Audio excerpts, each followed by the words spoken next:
የእናት ሳቅ ሲመለስ ሀዘን ወደ ደስታ ሲቀየር ማየት ያስደስተኛል የምትሉ ኑ አብረን እንግባ። እንዴት ናችሁ?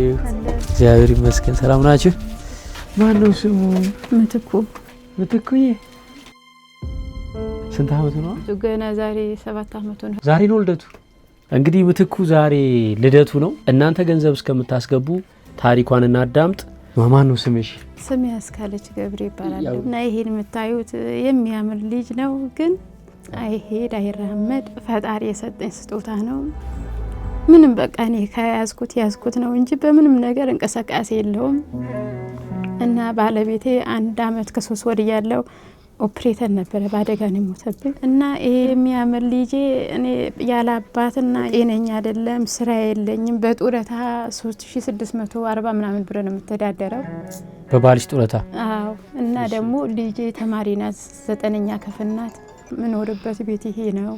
እዚች ጋር ህቡ ነው። ልጄ በጣም ይታመምብኛል። የሳምባ ምች በየጊዜ ሆስፒታል ነው የሚተኛው።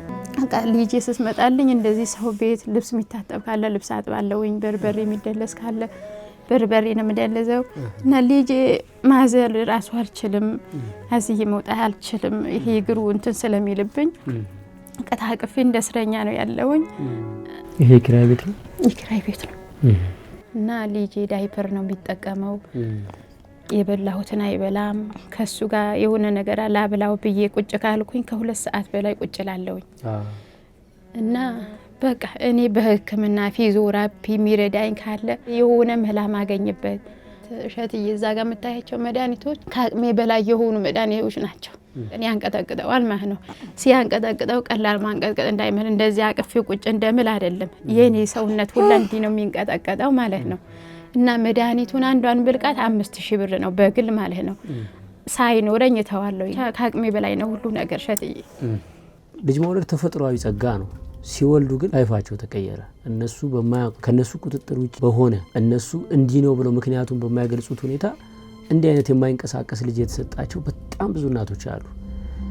የወጣትነት መልኳን የወጣትነት ወዟን እንግዲህ ላለፉት 7 አመታት ልጇን ለማሳደግ ስትል አንገቷን ደፍታ በጣም ብዙ ህልሟን ትታ ዋጋ እየከፈለች ያለች እናት ጥሪ ነው። እግዚአብሔር ፍርዱ ፍትሃዊ ነው። ለነፍሳቸው መዳን መንግስተ ሰማያትን የሚወርሱበት ፈተና ሰጥቷቸው ሊሆን ይችላል። በዚህ ምድር ላይ ግን የምድር ውበታቸውን አጥተዋል።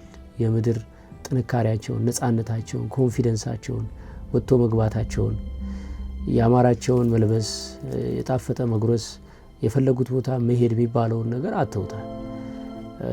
እኛን ደግሞ እግዚአብሔር በእነሱ እንድንባረክ ይኸው ፊታችን አምጥቶልናል። ከዚህ በኋላ ሜዳው የሚያው ፈረሱ የሚያው ነው። አላማችን 50 ሺህ ነው። 40 ሺህ ከደረስን 10 ሺህ የሚሰጠን ሰው አግኝተናል።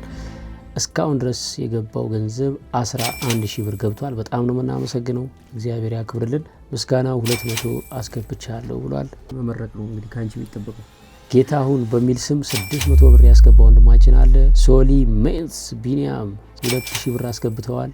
ጉልላት ግርማ የሚባል ሰው 10 ሺህ ብር አስገብቷል። እግዚአብሔር ይስጥልን። በያላችሁበት ሆናችሁ ይሄን የምትከታተሉ ዛሬ 30-40 ሺህ ብር ተሰበሰበ። ያው ነገ መልሶ ያልቃል ማለት ነው። ለምን በሚሊዮን ቤትም ተሰብስቦ አለቀብን ያሉ ሰዎች ስላሉ ማለት ነው። ነገር ግን ለመጽደቅ የዘለቄታ በጎ አድራጎት ድርጅት በገጠሪቱ ኢትዮጵያ መሬት ላይ እግዚአብሔር ፈቅዶ ተቋሙ ሲመሰረት እነዚህ እናቶች ናቸው መጥተው አንደኛ 1 ወር 2 ወር ከልጆቻቸው ጋር ይመጡና ልጆቻቸውን እኛ ይዘንላቸው እነሱ እርፍ ብለው ስልጠና ሰልጥነው ራሳቸው የሚያስፈልጋቸውን ሕክምና ታክመው ልጆቻቸውን ፊዚዮቴራፒ እንዴት ማድረግ እንደሚችሉ ሰልጥነው የቢዝነስና የብዙ የኮሚኒኬሽን ስልጠናዎችን ከሰለጠኑ በኋላ ምን መስራት እንደሚፈልጉ ጠይቀናቸው በሰለጠኑት መሰረት መነሻ ካፒታል ሰጥተናቸው ወደ ቀያቸው ሲመለሱ እየሰሩ ልጆቻቸው ማሳደግ እንዲችሉ የሚያበቃ ተቋም ነው የሚሆነው። በ0941 587777 በጎ ፈቃደኛ ሆኜ እዚህ ተቋም ላይ መሳተፍ ፈልጋለሁ ካላችሁ ቴሌግራም ላይ ቮይስ ላኩልን። ይህን ተቋም ለማገዝ እንግዲህ ባጣናና በጭቃም ቢሆን ልንገነባ ተነስተናል። ከ100 ብር ጀምሮ አግዙን። እናመሰግናለን። በአጠቃላይ አሁን ላይ የገባው ገንዘብ 51 ሺህ ብር ተሳትቷል። እግዚአብሔር የተመሰገነ ይሁን። እግዚአብሔር ያክብርልን። እድሜ ጤና ይስጥልን። እድሜ ከጤና ጋር እናመሰግናለን። ስልክሽን ንገሪ። 0966 እሺ 02 እሺ 92 እሺ 11 በጣም ጥሩ። እግዚአብሔር ይማረው። ለኛም የምህረት መንገድ አድርጎታል። እንድንድንበት ያድርገው። የኔ ቆንጆ ተመልካቾቻችን እንግዲህ እቺ እናታችን ስቲል የእናንተን እርዳታና ድጋፍ ትፈልጋለች። የዛሬው 50 ሺህ ብር የትም አያደርሳትም እናውቀዋለን። ምናልባት ለትንሽ ጊዜ የቤት ኪራይና አስቤዛ ሊሆን ይችላል።